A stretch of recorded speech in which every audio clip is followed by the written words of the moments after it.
me and asked me if I would speak and give my testimony and talk about what God's done for me, and I was like, I really don't want to do that. But here I am, and I'm going to do this. So, most of you know I've been coming to this church my entire life. I'm very thankful to have parents who brought me to church.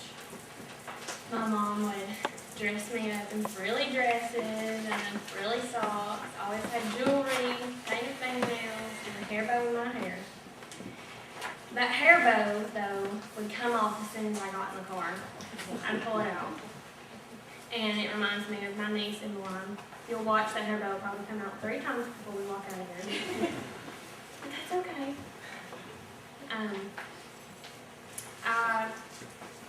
Mom would always take me to Sunday school, and learning those stories at a young age, they've always stuck with me. So I think it's very important for children to go to Sunday school because you learn better when you're young anyways.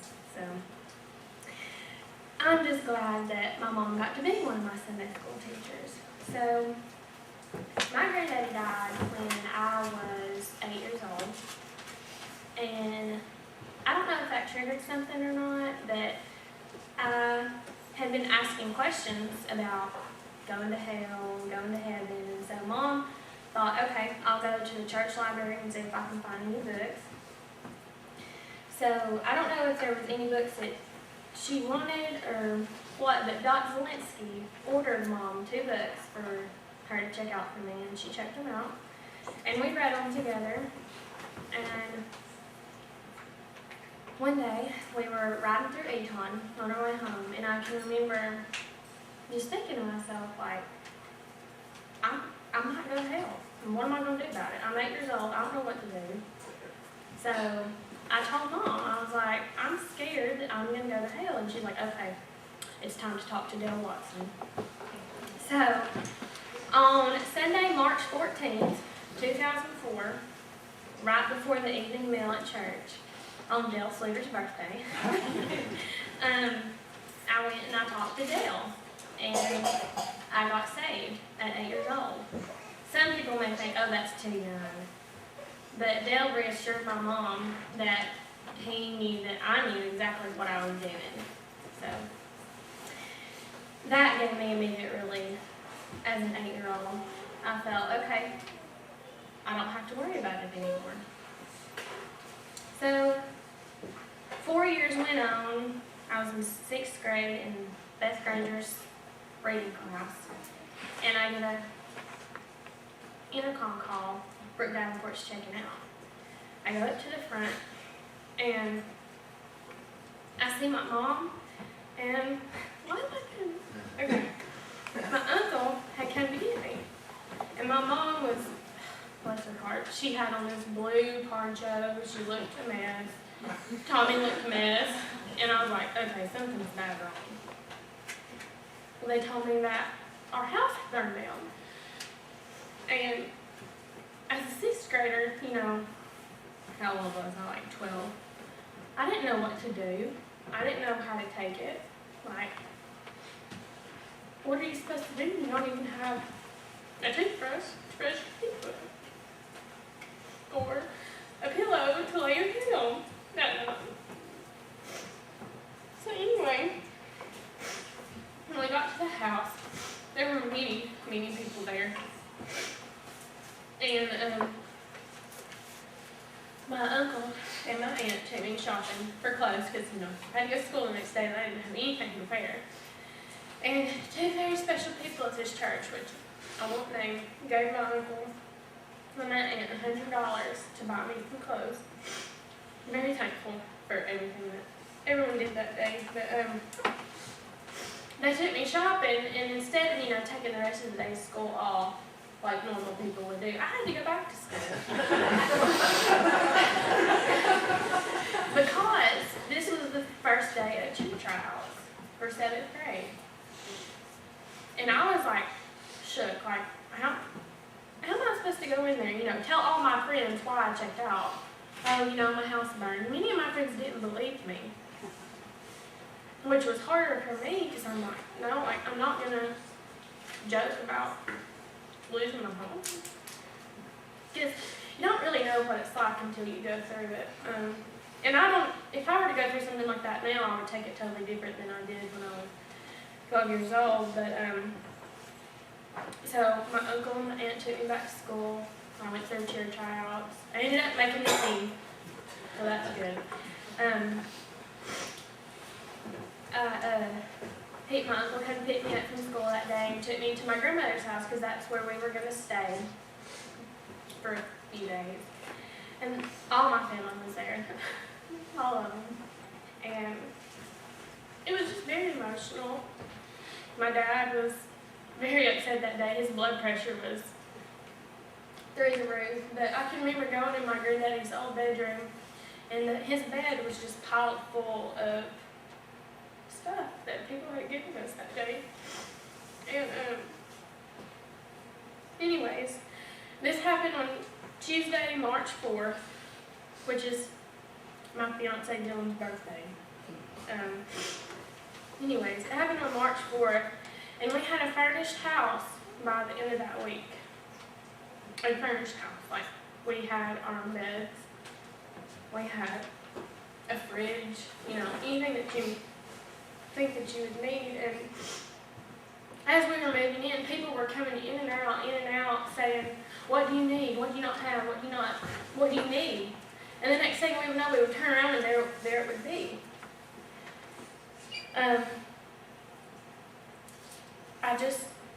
None of that would have happened if God had not been on our side and blessing us. I mean, it was a very humbling experience for my family. And, we had people helping us that we didn't even know. So I know that God worked through each and every person that helped us that day. So, moving on. I started college and life was great. And I had this one particular friend who was like my soulmate. She was like my sister. And we had classes together our first semester, like we lined it up to where we could be with each other. And then in our second semester, we still had classes together. And all of a sudden, she stopped talking to me. Not mean ugly, she just wouldn't speak to me unless I spoke to her first. She would never text to ask if we could hang out. And so I finally told myself, you're putting in all this effort and you're not really getting anything in return. And this probably might not have been the best way to handle the situation, but in my head I thought, if she wants to be my friend, she will show me that she wants to be my friend. I'm not going to bother her. So in these classes that we had together, we sat right next to each other. And we went months without speaking. And many of y'all may not think that's a big deal. I don't know. But to me, it was like a death. It was like a death. And I didn't know how to handle it. I couldn't sleep. I couldn't study. I was making bad grades, which I don't know if any of y'all know, but I try my hardest not to make bad grades. I was tired all the time. I had nightmares, and I just didn't have a personality really, and my anxiety was through the roof. I couldn't, like if Mom said, "I'm going to the dollar store, I'll be right back," I had to go with her because I thought, if she goes and she has a wreck and dies, I'll never forgive myself. And at this point in my life, I was perfectly okay with, if we would have a wreck, I was perfectly fine with dying with her. I couldn't imagine losing her. Anyways, we knew something was wrong, so my family was constantly asking me, "Hey, let's go eat," or "Let's go play cards," and that really helped me. And I know a lot of times I would sit there and be playing cards and break out crying. And they were like, I know you don't want to hang out with me. I know you'd rather be hanging out with your friends. And I'm like, well, that's not it. It's just hard for me to deal with it. So, anyways, Debbie Baxter held a Bible study every Tuesday for a few of us. And I think that helped me more than anything, knowing that I had somewhere to go on Tuesday. I would get there and it would help me. So, since I was making bad grades, we really didn't know at the time what was wrong. And so Mom took me to the doctor thinking that I had like attention deficit something going on because I couldn't pay attention, I couldn't study, I couldn't do anything. And I found out that I was clinically depressed. I was shocked. I was like, really? He said, well, most people who come in who are depressed don't come in telling me that they're depressed. They don't really realize that something's wrong. So he prescribed me some medicine, and this is not good. Don't do this. I didn't take my medicine because it made me really bad sick, and I didn't go for checkups, which you should do. Don't do what I did. I was a bad patient. But anyways, I prayed constantly. I prayed for peace so that I wouldn't constantly worry about what my friends were doing or what I was doing, by myself. I prayed for new friends that would love me and that would care for me, like about me, like not about stupid drama, like who genuinely wanted to be my friend. And I prayed for blessings upon those not so nice friends. And I was very sincere about it. Like, I loved her. And I loved the other friends who were involved. And so I wanted what was best for them. But anyways, I got better without the meds. I realized that if I had God and my family and Dylan, then that was all that I needed. And I couldn't have done it without them. But anyways, we solved our issues about a year later. And we're fine. She apologized for how she made me feel. And she's now in my wedding, so we're good. But that was a really hard time for me. Well, shortly after that, I knew that I wanted to be in nursing school, so I was trying to get all my stuff together. I had to take the T's, which is an entrance exam. I had to make sure that my GPA was good. I had to retake my ACT to get it higher. I had to make sure that I had all my classes taken. And those are just a few of the things that they look at when they're accepting people. So I took the T's, and I passed, but it was not what I needed it to be. So I just knew. I was like, I'm not going to get in. And then I made a B in a class that I desperately needed an A in. And I cried when I got home and I realized that I made a B. I was boo-hooing. And Brian was like, well, let's look at Judd State. We might get in there. But anyways, when it got time to apply, I applied. Even though I knew I probably wouldn't get in. I'm teetering right here. So I just finally got to the point to where I had to ask God to just prepare my heart for whatever that letter said when it was brought to my house. I was like, if I get in, great. If I don't, just prepare my heart for whatever. So I got in. Yay. That's good. It's definitely one of the most difficult things I've ever done. It was, my first semester was very trying for me. I had a lot of sleepless nights. I cried all the time. I just knew I was going to fail. Because at midterms, I had a D. And to pass nursing school, you have to have a 75% average on your test to pass. I had, like a 66 average.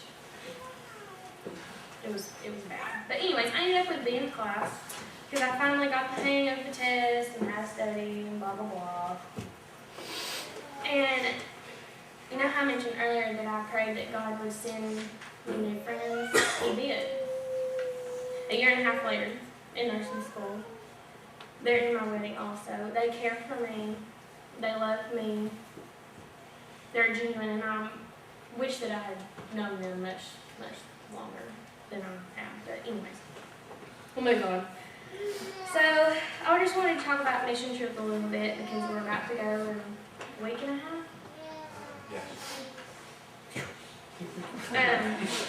When I was 13, Dale, Watson, and Lori came up to my mom begging to let me go.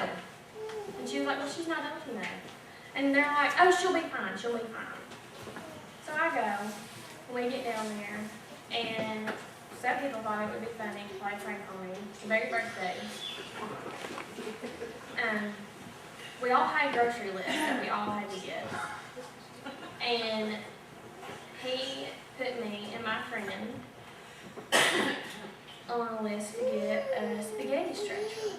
I had no idea what a spaghetti stretcher was. So my friend, her mom worked at Walmart. That's where we were going. We called her and we were like, where is the spaghetti stretcher? We want to get done because this is a race. I called my mom. She's like, I don't know. I ain't never heard of it. So anyways, we never found the spaghetti stretcher, but they did make me one. It doesn't exist, in case you're wondering. So each trip that we've gone on has touched my heart in a different way, but especially this woman, Miss Aiken. She was a hoarder. And every day we would go in there knowing that we'd have to clean up her house. There's no way we could have cleaned it up in a whole week, but we did not look forward to going every day. Like it was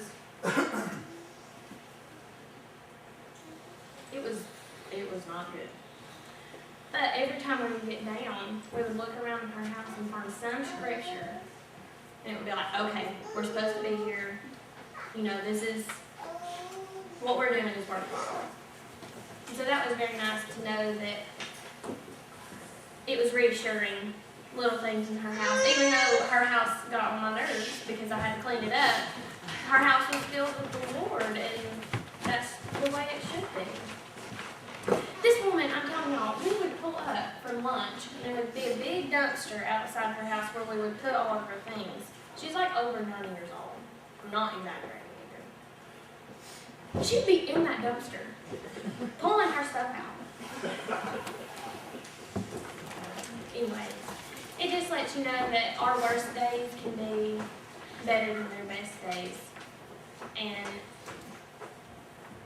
it's difficult to think about. I mean, our worst days, we think are just awful. They would be thankful to have what we have.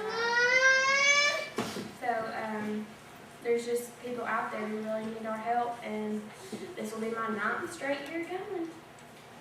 So, I am now about to graduate next year. I'm engaged. And all I have to say is that you cannot do anything without God. You can do everything with God. He is faithful and He will provide. So, thank you.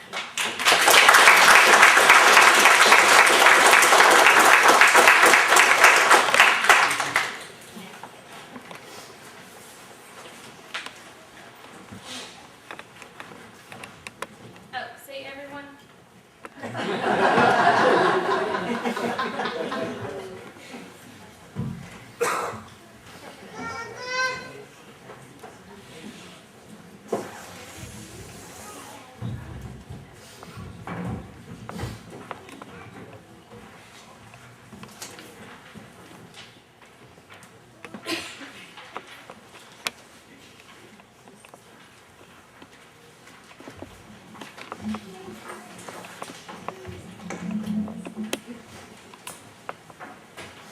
Wow, I can't believe that's it. No more high school. I know. Who'd have thought that graduation would come so fast? Could you believe how long graduation lasted? I was ready to explode. I know they make it that long to torture us. I can't believe how long everyone's speeches were. I can't believe David Zimmerman moved everyone after his speech. Yeah, I've never seen Principal Anderson so mad. I bet that's the first time anyone's been mad at a graduation. Were his shoes red? His Facials, I mean, from embarrassment. So what are you guys gonna do now that school's over? Do? What is this word you speak of, do? We're gonna do nothing. We're free. You can't do nothing. I mean, you have to do something. Like what? I don't know, get a job, get something.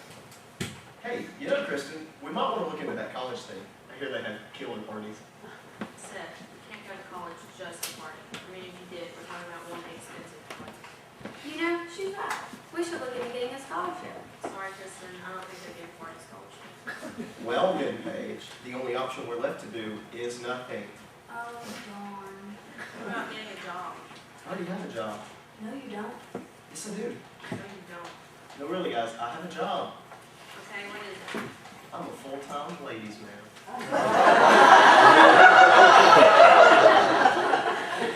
Fine, I'll prove it to you. See that girl at the counter? Yeah. Well, I bet that she'll not only let me buy her a cup of coffee, but that she'll also give me her number. Whatever you say, I think she's a little out of your league, but Ha! I love a challenge. There goes a brave man. Okay. He's saying hello. He's offering her a cup of coffee. She said yes. I can't believe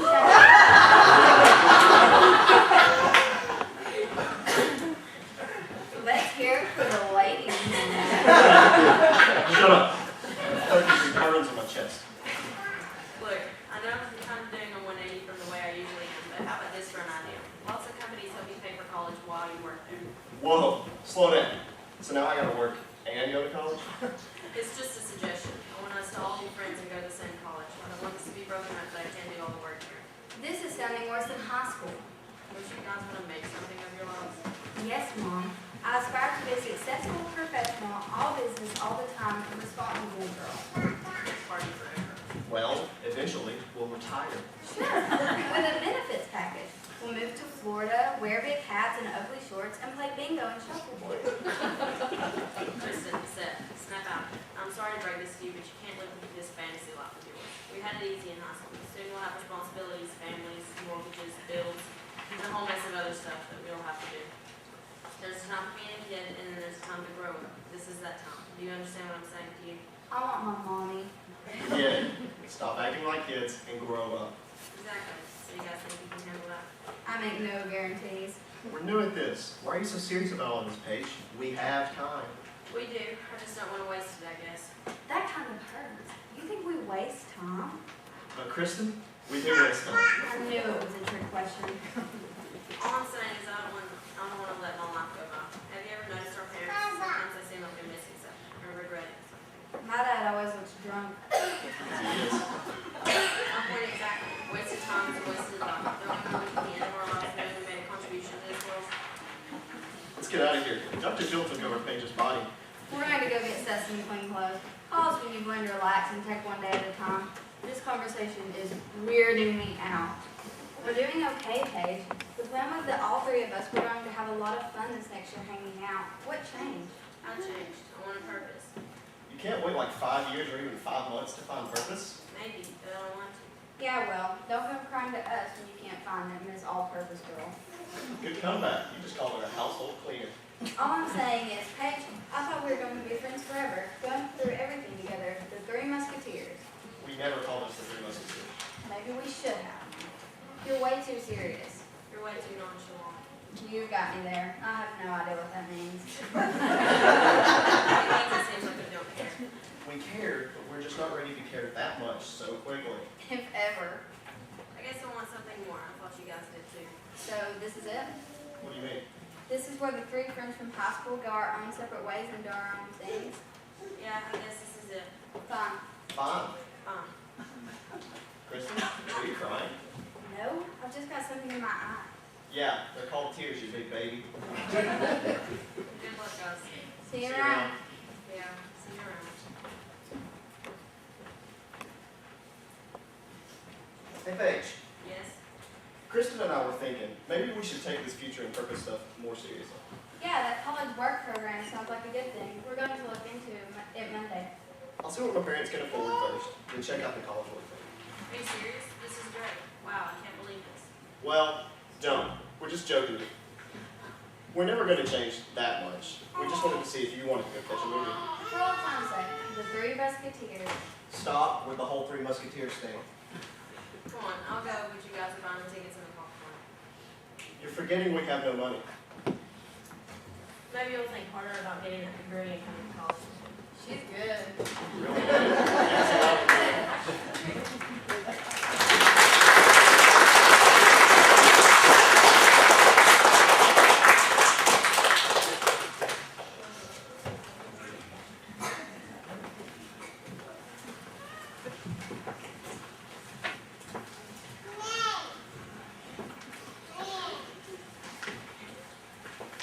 All right, let's get broken the usual.